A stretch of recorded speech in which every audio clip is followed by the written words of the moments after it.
মঙ্গলদৈত মুখ্যমন্ত্ৰী ডক্টৰ হিমন্ত বিশ্ব শৰ্মাৰ একাধিক কাৰ্যসূচী নিৰ্মাণ কেইবাটাও প্ৰকল্প পৰিদৰ্শন ডক্টৰ হিমন্ত বিশ্ব শৰ্মাৰ মঙ্গলদৈ আৰু দৰঙত বান পৰিস্থিতিও অধ্যয়ন মুখ্যমন্ত্ৰীগৰাকীৰ দৰং মঙ্গলদৈ বাইপাছ নিৰ্মাণৰ কামৰ বুজ ললে মুখ্যমন্ত্ৰীগৰাকীয়ে ডক্টৰ হিমন্ত বিশ্ব শৰ্মাৰ সৈতে উপস্থিত নৱনিৰ্বাচিত সাংসদ দিলীপ শইকীয়া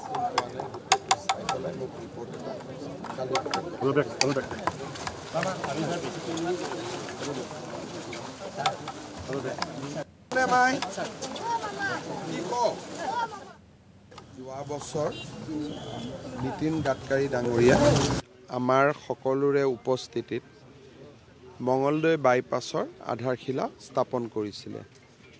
মঙ্গলদৈ বাইপাছটোৰ নিৰ্মাণৰ দায়িত্ব অসমৰ লোক নিৰ্মাণ বিভাগে চোৱা চিতা কৰিছে। মই আজি সাংসদ দিলীপ শইকীয়া ডাঙৰীয়াই মোক অনুৰোধ কৰিছিলে যে নিৰ্মাণ কাৰ্যটো এবাৰ চাব লাগে যাতে ই ফাষ্ট হয়। আমি দেখাত ইলেকশ্যনৰ সময়ত তেওঁলোকে যিমানটো স্পীড ল'ব লাগিছিল সিমানটো স্পীড ল'ব পৰা নাই। নিৰ্ধাৰিত সময়তকৈ তেওঁলোকে কিছু পিছুৱাই আছে।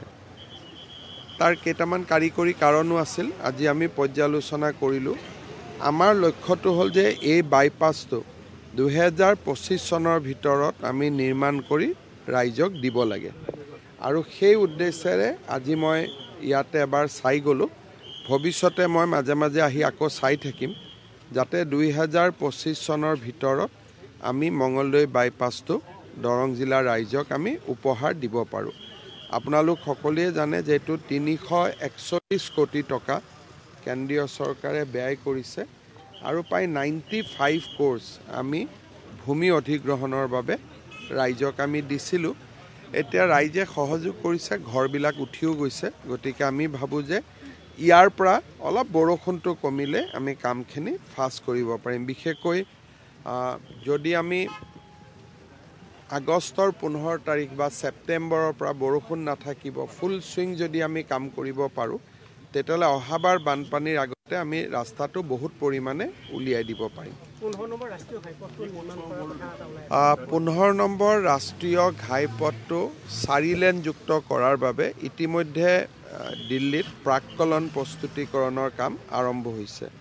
ইয়াতে আহি তেতিয়া আমি গম পাম কষ্ট কিমান লাগিব, লেণ্ড একুইজিশ্যন কিমান লাগিব। প্ৰায় 6 মাহমান সময় প্ৰাক্কলন প্ৰস্তুত কৰোঁতে লাগিব। কিন্তু প্ৰজেক্টটো ইন প্ৰিন্সিপল ভাৰত চৰকাৰে এপ্ৰুভেল দিছে। খালি যিখিনি মাটি অধিগ্ৰহণ, মাটি লোৱা, তেওঁলোকে আমাক ক'ব কিমানলৈকে মাটি ল'ব লাগিব। গতিকে প্ৰাৰম্ভিক কামখিনিত অলপ সময় লাগে। সেই প্ৰক্ৰিয়াটো এতিয়া চলি আছে। ইতিমধ্যে আৰক্ষীয়ে কৈছে আৰু মই বৰ বেছি অনুসন্ধান থকা কথা তাত বৰ বেছি কোৱা উচিত নহয়। যিহেতু আৰক্ষীয়ে কোৱা কথাখিনি আপোনালোকে গম পাইছে। এতিয়া বাকী তদন্ত আৰক্ষীয়ে কৰিব আৰু সকলোৱে যাতে ন্যায় পায় সেই ধৰণে তদন্ত কৰাটো উচিত। আজি মই এতিয়া দৰং জিলাৰ প্ৰস্তাৱিত মেডিকেল কলেজখনৰ স্থানো মই চাব খুজিছোঁ।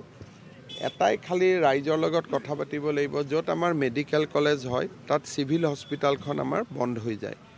নলবাৰীত চিভিল হস্পিটেলখন বন্ধ হোৱাৰ পিছত ৰাইজে আন্দোলন আদি কৰিলে। ইয়াত সেইকাৰণে এখন ৰাইজৰ মেল পাতি আমি এটা ৰাজহুৱাভাৱে সিদ্ধান্ত কিছুমান ল'ব লাগিব। কিন্তু প্ৰথম আজি মই মাটিখিনি এবাৰ চাই লওঁ আৰু মোৰ লগত PWD আৰু হেল্থ ডিপাৰ্টমেণ্টৰ অফিচাৰ সকলো আহিছে। আপোনালোকো বলক, তাতে আমি যদি মাটিখিনি ঠিক হয় বাকী কথাখিনি ৰাইজৰ লগত পাতি ঠিক কৰিব।